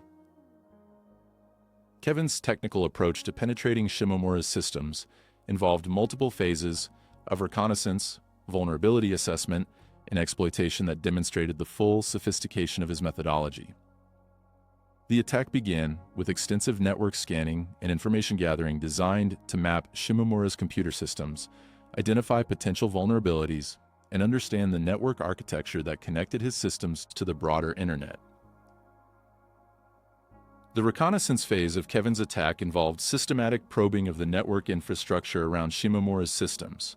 Kevin used a combination of network scanning tools, social engineering intelligence, and technical analysis to identify the IP addresses used by Shimomura's computers, the network services they were running, the security mechanisms they employed, and the patterns of network traffic that characterized their normal operations. Kevin's vulnerability assessment of Shimomura's systems revealed his deep understanding of Unix operating systems and network security protocols. He systematically analyzed the services running on Shimomura's computers, looking for known security vulnerabilities, configuration weaknesses, and opportunities for exploitation. This analysis required detailed knowledge of operating system internals, network protocols, and security mechanisms that was comparable to the expertise possessed by the best legitimate security professionals. The exploitation phase of Kevin's attack demonstrated technical skills that were years ahead of what most hackers possessed in 1994. The IP spoofing technique that Kevin employed required sophisticated understanding of TCP/IP protocol internals, network routing mechanisms, and the timing characteristics of network communications. Successfully executing an IP spoofing attack required precise coordination of network traffic, careful manipulation of protocol headers, and detailed understanding of how target systems would respond to spoofed communications. IP spoofing attacks work by sending network packets that appear to come from a trusted source, but actually originate from an attacker's system. The technique exploits the fact that many network services rely on IP addresses to make authentication and authorization decisions, assuming that packets claiming to come from specific IP addresses actually originate from the systems associated with those addresses. Kevin's successful execution of an IP spoofing attack against Shimomura's systems required him to overcome several significant technical challenges. First, he needed to determine which IP addresses Shimomura's systems would trust for authentication purposes. This required detailed reconnaissance of Shimomura's network configuration and understanding of the trust relationships between different systems in his environment. Second, Kevin needed to predict and manipulate the sequence numbers used by TCP connections between Shimomura's systems and the trusted hosts he was impersonating. TCP sequence number prediction was an extremely sophisticated technique that required detailed understanding of how different operating systems generated sequence numbers and how network timing affected the predictability of these values. Third, Kevin needed to coordinate his attack traffic precisely to exploit brief windows of opportunity when legitimate communications between Shimomura's systems and trusted hosts could be intercepted and replaced with malicious traffic. This required sophisticated timing control and detailed understanding of network latency characteristics. The successful execution of Kevin's IP spoofing attack against Shimomura represented one of the most technically sophisticated computer intrusions that had been documented up to that point in internet history. The attack demonstrated capabilities that were comparable to those possessed by the most advanced government intelligence agencies and represented a level of technical sophistication that was years ahead of what most security professionals understood. Kevin's penetration of Shimomura's systems provided him with access to cutting-edge security, research, advanced intrusion detection tools, and sophisticated analysis techniques that could have significantly enhanced his operational capabilities. Shimomura's work at the San Diego Supercomputer Center involved developing next-generation security technologies that were not yet available commercially or widely understood by the security community. The intelligence Kevin extracted from Shimomura's systems included detailed information about mobile phone security vulnerabilities, advanced network monitoring capabilities, and sophisticated techniques for tracking and analyzing computer intrusions. This information could have allowed Kevin to improve his own operational security, develop new attack techniques, and better evade law enforcement surveillance efforts. But Kevin's attack on Shimomura would prove to be a fatal miscalculation that demonstrated the risks of targeting adversaries who possessed both the technical capabilities and the personal motivation to fight back effectively. Unlike Kevin's previous corporate targets, which generally treated computer intrusions as routine security incidents to be handled through standard procedures, Shimomura viewed Kevin's attack as a personal challenge that demanded an active and aggressive response. Shimomura's response to Kevin's intrusion was immediate, comprehensive, and technically sophisticated. Rather than simply reporting the incident to law enforcement and implementing defensive measures, Shimomura launched what amounted to a private intelligence operation designed to identify, track, and ultimately capture the person who had violated his systems. This response represented a new model for cybersecurity incident response that would influence how organizations and individuals dealt with sophisticated computer intrusions for years to come. The technical methodology that Shimomura employed to track Kevin demonstrated capabilities that were at the cutting edge of computer security and network analysis. Working with colleagues at the San Diego Supercomputer Center and collaborating with federal law enforcement agencies, Shimomura developed new techniques for analyzing network traffic, correlating intrusion patterns, and identifying the sources of sophisticated computer attacks. Shimomura's initial analysis of Kevin's attack revealed the sophisticated nature of the IP spoofing technique that had been used to penetrate his systems. By carefully examining network logs, system audit trails, and the remnants of network packets that had been captured during the intrusion, Shimomura was able to reconstruct the technical details of Kevin's attack methodology and identify characteristics that could be used to track his future activities.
The collaboration between Shimomura and federal law enforcement agencies represented a new model for public-private cooperation in cybercrime investigation.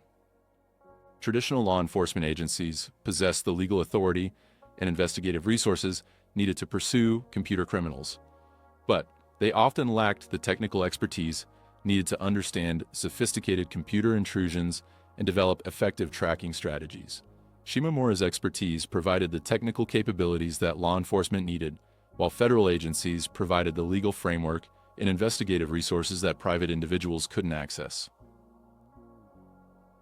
The joint investigation that emerged from this collaboration combined cutting-edge technical analysis with traditional law enforcement techniques in ways that had never been attempted in a cybercrime case. Shimomura's team used advanced network monitoring equipment to analyze internet traffic patterns, while FBI agents used conventional surveillance techniques to track Kevin's physical movements and identify his associates. Kevin's continued hacking activities during the Shimomura investigation demonstrated both his compulsive nature and his sophisticated understanding of operational security. Rather than laying low and avoiding computer systems that might be monitored by law enforcement, Kevin continued to penetrate corporate networks and steal sensitive information, apparently believing that his technical skills were sufficient to evade detection indefinitely. One would expect that with the FBI hot on his heels, Mitnick would try to lay as low as possible, but instead, he spent his nights hacking into Sun Microsystems, Novell, Nokia, Motorola, and others. This pattern of behavior suggested that Kevin was either unaware of the sophisticated tracking operation that was being conducted against him, or that he was psychologically unable to stop hacking despite the enormous risks involved. He lost weight at the YMCA, read computer books at tattered cover, and wore pebbles in his shoe to change his gait during his time as a fugitive in Denver, demonstrating sophisticated understanding of physical surveillance techniques and countermeasures. Kevin's operational security during his fugitive period reflected professional-level tradecraft that was more sophisticated than what most criminals possessed, but it also revealed his paranoid awareness that he was being actively hunted by sophisticated adversaries. The cat and mouse game between Kevin and the Shimomura FBI team played out over several weeks in early 1995, with each side using increasingly sophisticated techniques to outmaneuver the other.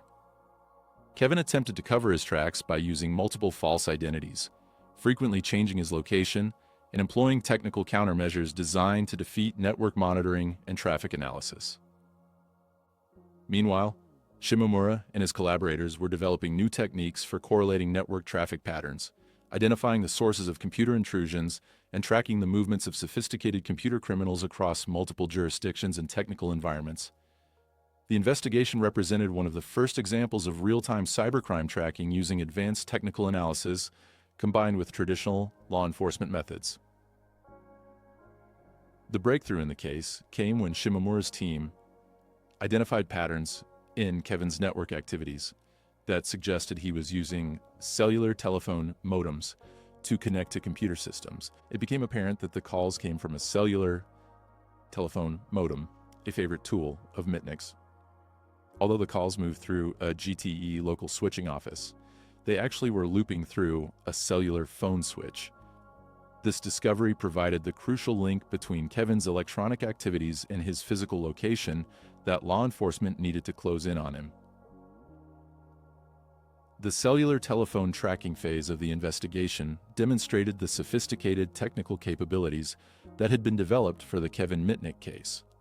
Rather than simply monitoring computer networks, investigators now needed to analyze cellular telephone traffic patterns, understand the routing of mobile communications through different switching systems, and correlate electronic activities with the physical movements of cellular telephone equipment. Shimomura traced the hack to a modem connected to a cell tower near Raleigh, North Carolina. This technical analysis required sophisticated understanding of cellular telephone network architecture, signal propagation characteristics, and the timing relationships between cellular communications and computer network traffic. The final phase of the manhunt demonstrated the evolution of law enforcement's approach to cybercrime investigation and the sophisticated coordination between technical experts and traditional investigative personnel. Federal agents used cellular telephone direction-finding equipment to narrow down Kevin's location to a specific area of Raleigh, North Carolina, while Shimomura's team continued to monitor his computer activities to confirm that they were tracking the right person. The arrest occurred at 1:30 a.m. in Raleigh, North Carolina. Mitnick, 31, was convicted by federal authorities in 1988 in Los Angeles for stealing computer programs and breaking into corporate networks. The timing of the arrest was carefully coordinated to minimize the chances that Kevin could destroy evidence or escape through electronic means, and the location was chosen to ensure that federal agents could secure his apartment and computer equipment before he could activate any defensive measures. He was found with cloned cell phones, more than 100 cloned cellular phone codes, and multiple pieces of false identification. When the federal agents captured him, he was found with more than 100 cloned cellular phone codes, false ID, and cloned phone hardware. The evidence seized during Kevin's arrest provided a comprehensive picture of his criminal activities and operational methods, demonstrating the scope and sophistication of his operations during his fugitive period. The cloned cellular phone equipment that was found in Kevin's possession represented sophisticated technical capabilities that went far beyond what most criminals possessed.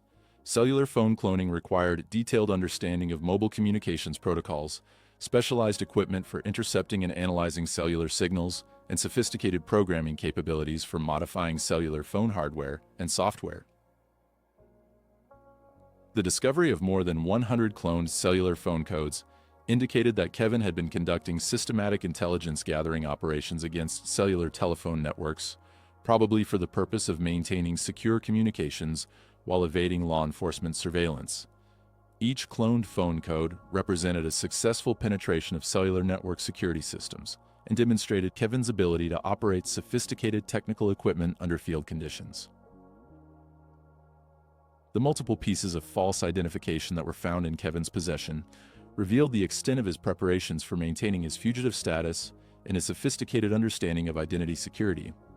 Creating convincing false identification required access to specialized equipment, detailed knowledge of document security features, and understanding of the verification procedures used by various organizations and government agencies.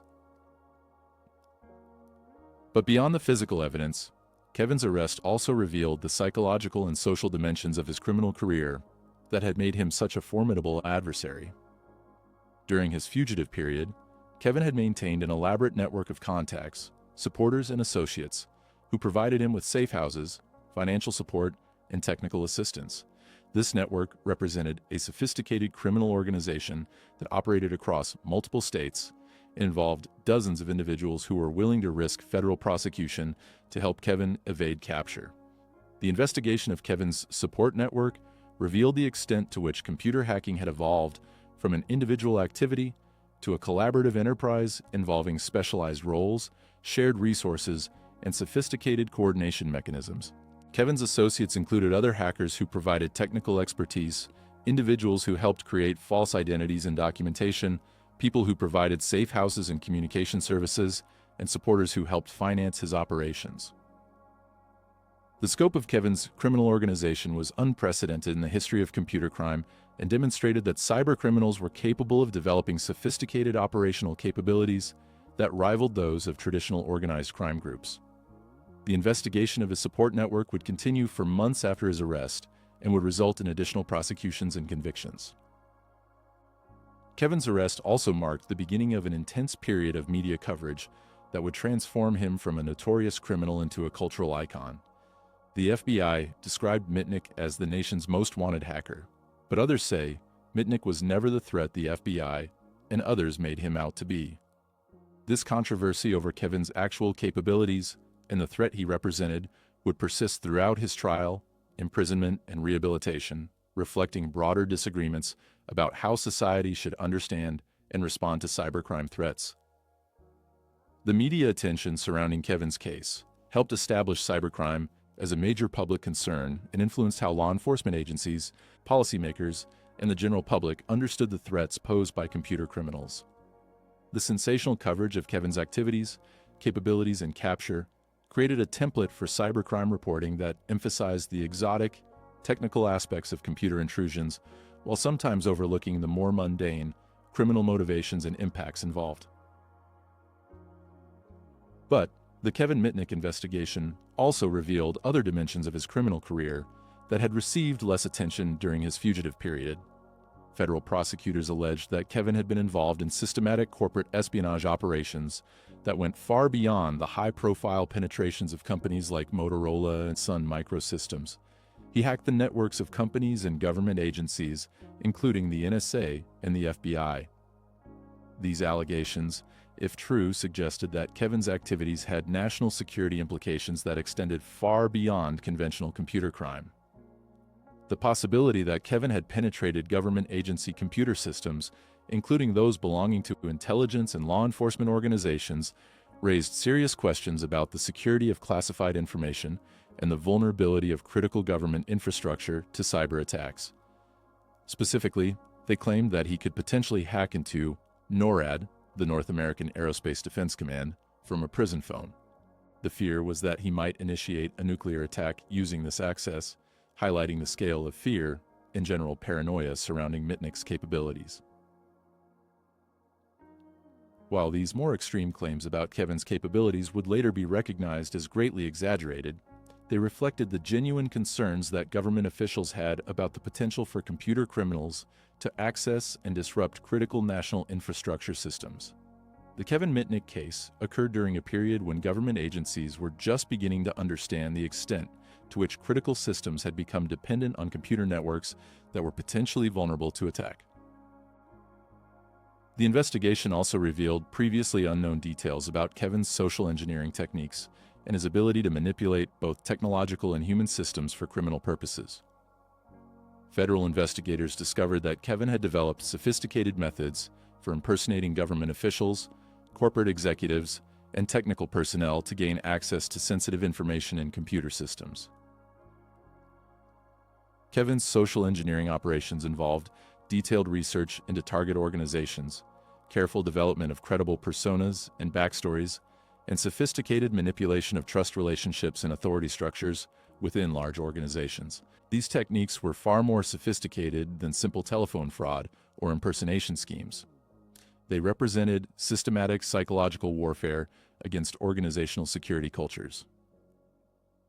One particularly sophisticated aspect of Kevin's social engineering methodology involved his use of inside information obtained from previous computer intrusions to make his subsequent social engineering attacks more credible by stealing employee directories, organizational charts, internal procedures, and other corporate intelligence, Kevin could construct social engineering scenarios that were virtually impossible to detect because they incorporated accurate insider knowledge. Kevin's ability to combine technical computer intrusion skills with sophisticated social engineering capabilities made him uniquely dangerous among computer criminals of his era. Most hackers focused primarily on technical vulnerabilities and lacked the social skills needed to manipulate human beings effectively. Conversely, most social engineers lacked the technical skills needed to penetrate sophisticated computer systems. Kevin's mastery of both domains made him capable of attacks that were far more comprehensive and damaging than what either pure technical hackers or pure social engineers could achieve. The federal investigation of Kevin's activities during his fugitive period also revealed the international dimensions of his operations and the challenges that law enforcement agencies faced in investigating crimes that crossed national boundaries through computer networks. Kevin had apparently conducted intrusions against computer systems in multiple countries, raising complex questions about jurisdiction, international cooperation, and the applicability of different national laws to cybercrime activities. These international aspects of Kevin's case helped influence the development of international frameworks for cybercrime investigation and prosecution. Law enforcement agencies realized that effective response to sophisticated computer criminals would require enhanced cooperation between different countries and the development of standardized procedures for gathering and sharing digital evidence across national boundaries. Kevin's arrest and the subsequent investigation of his activities also provided law enforcement agencies with unprecedented insights into the methods and capabilities of sophisticated computer criminals. The evidence gathered during his case became the foundation for training programs, investigative procedures, and analytical techniques that would influence cybercrime investigation for decades to come. The technical analysis of Kevin's attack methods, the documentation of his social engineering techniques, and the investigation of his criminal organization provided law enforcement agencies with a comprehensive understanding of how sophisticated cybercriminals operated and what capabilities they needed to develop to investigate and prosecute such cases effectively. But perhaps most importantly, the Kevin Mitnick case demonstrated that even the most sophisticated computer criminals could be tracked, identified, and captured if law enforcement agencies were willing to invest the necessary resources and develop the technical capabilities needed for cybercrime investigation. The successful conclusion of Kevin's case provided a template for future cybercrime investigations and demonstrated that the rule of law could be effectively extended into cyberspace.